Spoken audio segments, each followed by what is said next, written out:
नमस्कार, आप देख रहे हैं NBC 24 न्यूज। मैं हूं आपके साथ सनी कुमार। इस वक्त हमारे साथ बातचीत करने के लिए कांग्रेस के विधान पार्षद मौजूद हैं समीर कुमार सिंह। इनसे बात करते हैं। सर, MLC चुनाव को लेके राजद ने अपनी सूची जारी कर दी है सभी सीटों के लिए, लेकिन आप लोगों ने अब तक जारी नहीं किया। आखिर क्या वजह है? उम्मीदवार नहीं मिल रहा है या फिर बहुत ज़्यादा है? सर नहीं, राजद ने जारी कर दिया, वो उनका मसला है।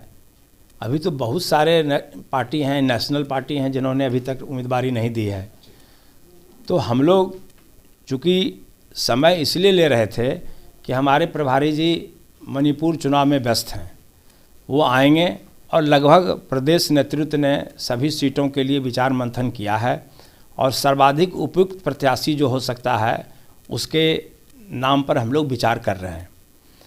और हमको लग रहा है कि एक दो दिनों के अंदर ही हमारे प्रदेश कांग्रेस के अध्यक्ष डॉक्टर मदन मोहन झा जी दिल्ली जाएंगे और प्रदेश नेतृत्व की भावना से उन्हें प्रभारी जी को और राष्ट्रीय नेताओं को अवगत कराएंगे और उसके बाद राष्ट्रीय समिति की सहमति से राहुल जी की हरी झंडी मिलने के बाद हम लोग घोषणा कर देंगे। एक और सवाल सर यहाँ पे यह है कि महागठबंधन लगातार आप पे आरोप लगा रहा है, यानी कि राजद आरोप लगाता है कि आप लोगों की बात का वैल्यू नहीं है, क्योंकि आप लोग जो बोलते हैं उनके कुछ होता नहीं है। जो होता है ऊपर के नेता बोलते हैं, राहुल गांधी बोलते हैं।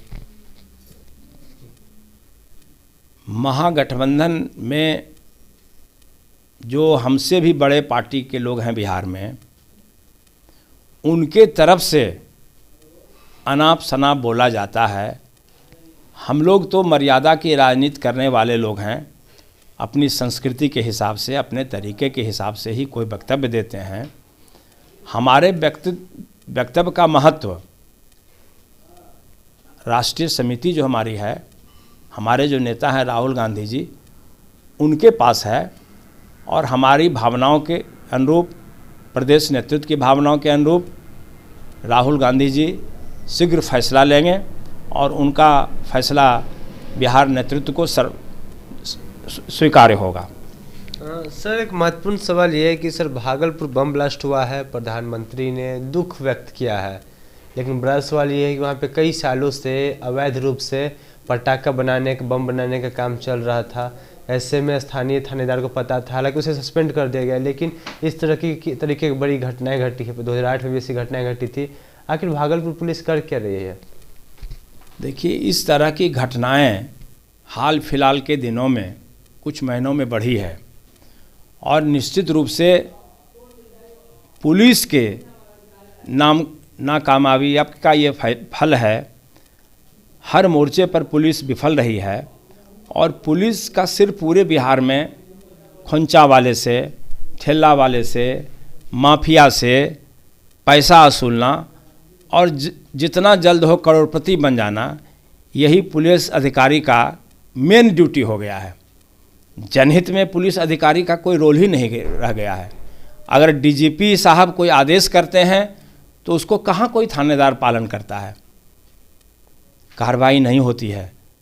हम तो ये कहेंगे कि एक प्रशिक्षण की व्यवस्था हो जिसमें पुलिस अधिकारी के मनोवृत्ति परिवर्तन के लिए प्रयास किया जाए। कांग्रेस के ज़माने में हम समझते हैं 1986-87 के दौरान हमें स्मरण है कि पुलिस मनोवृत्ति परिवर्तन के लिए प्रशिक्षण केंद्र का आयोजन पटना में किया गया था। उसमें बड़े अधिकारी का भी वक्तव्य होता था। उस वर्कशॉप में कई महत्वपूर्ण राजनेता भी आते थे। तो ऐसी व्यवस्था जब तक नहीं होगी, मनोवृत्ति परिवर्तन नहीं होगा, अगर मनोवृत्ति में सिर्फ पुलिस अधिकारी का लूट खसोट करना है और राज्य के प्रति, जनता के प्रति जवाबदेह वो नहीं बनेंगे, तब तक इस तरह की घटनाएं होंगी। इसीलिए सिर्फ थानेदार भागलपुर की घटना, भागलपुर बम ब्लास्ट की घटना इस बात का संकेत है कि सब कुछ सही नहीं चल रहा है। इसलिए एक थानेदार को सस्पेंड करना उचित नहीं होगा, बल्कि बड़े अधिकारी जो जवाबदेह हैं उन पर भी कार्रवाई होनी चाहिए। सर, आप कार्रवाई की मांग करते हैं। एक आखिरी सवाल हमारा ये है कि पूरी बिहार पुलिस, पूरा प्रशासन तंत्र शराब को पकड़ने में लगा हुआ है, चाहे हेलीकॉप्टर से हो या फिर सैटेलाइट फ़ोन से हो या फिर मास्टर जिस जानकारी लेकर, तमाम तरह के जो गाइडलाइन सरकार ने जारी कर दी है, लेकिन क्या लगता है पूरी पुलिस अगर शराब के पीछे पड़ी रहेगी तो भागलपुर जैसी दुखद घटना घटी और भी ऐसी घटनाएं घट सकती है। इसके लिए क्या संदेश देंगे आप उस सरकार को, आखिर कैसे सरकार को काम करना चाहिए और प्रशासन को कैसे काम करना चाहिए इसके लिए? हम फिर उसी बात को दोहराते हैं कि पुलिस धड़पकड़ कैसे करेगी।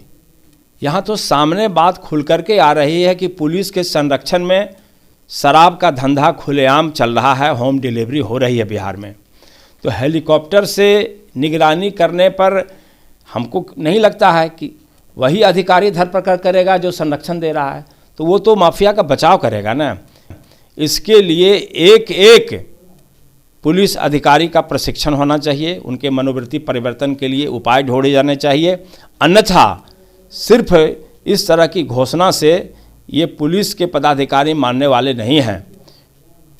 हम समझते हैं कि हो सकता है बिहार में 2-3% पुलिस अधिकारी ऐसे हों जो जवाबदेह हैं, और अभी आम जनता को पुलिस से भय होता है, जो उसके संरक्षण मिलना चाहिए, जो सुरक्षा देना चाहिए। आज जो है सो थाना में आप जाइएगा तो आप बर्बाद होकर निकलिएगा। एक FIR दर्ज कराने के लिए ही पैसा लिया जाता है। तो ऐसे भ्रष्ट महकमे से क्या हम शराब की निगरानी करवाएंगे, क्या होगा? इसलिए पुलिस अधिकारी के रूप में अच्छे लोग आवें, उनको प्रशिक्षित किया जाए और उनको भी थोड़ा सा समाज के प्रति जवाबदेह बनाया जाए। बिल्कुल, आपने अपने कीमती समय दिया, आपका सर बहुत बहुत धन्यवाद। और यहाँ पे हमारे साथ मौजूद थे विधान पार्षद कांग्रेस के समीर कुमार सिंह। साफ तौर पर इन्होंने कह दिया है कि अगर शराबबंदी सफल बनानी है या फिर कोई भी कानून जो सरकार बनाती है उसे सफल बनानी है तो सबसे पहले जो रक्षक है वो भक्षक ना बने, और जो हमारे रक्षक होते हैं उनकी मनोवृत्ति को चेंज करनी होगी, यानी कि पुलिस वाले की मनोवृत्ति चेंज करनी होगी। इसके लिए एक प्रशिक्षण संस्थान खुलना चाहिए। जैसा कि इन्होंने एक बात याद दिलाई कि 1985-86 के आसपास में जब कांग्रेस की सरकार थी उस वक्त ऐसा एक केंद्र बनाया गया था पटना में, जहाँ पे पुलिस वालों का माइंड चेंज करने के लिए ऐसा एक उपचार था। वहाँ पे सब कुछ माइंड सेट करवाया जाता था कि आप गलत काम के पीछे ना भागें। साथ ही साथ विधान परिषद चुनाव को लेकर भी साफ तौर पर प्रतिक्रिया जाहिर की है और सही वक्त पे जो कैंडिडेट के नाम है उसकी घोषणा कर दी जाएगी और सभी सीटों पर कांग्रेस अपने उम्मीदवारों को उतारेगी। देखने वाली बात होगी कि बिहार विधान परिषद के चुनाव में किसकी जीत होगी, क्योंकि जहां एनडीए और महागठबंधन था पहले, लेकिन अब वही तीसरे मोर्चे के तौर पर कांग्रेस भी, साथ ही साथ चिराग पासवान भी अपनी पार्टी से उम्मीदवार को खड़े कर सकते हैं। क्या कुछ नतीजा आएगा आपको हम जरूर बताएंगे, लेकिन अब तमाम खबरों के लिए बने रहे हमारे साथ और आप देखते रहे NBC 24 न्यूज।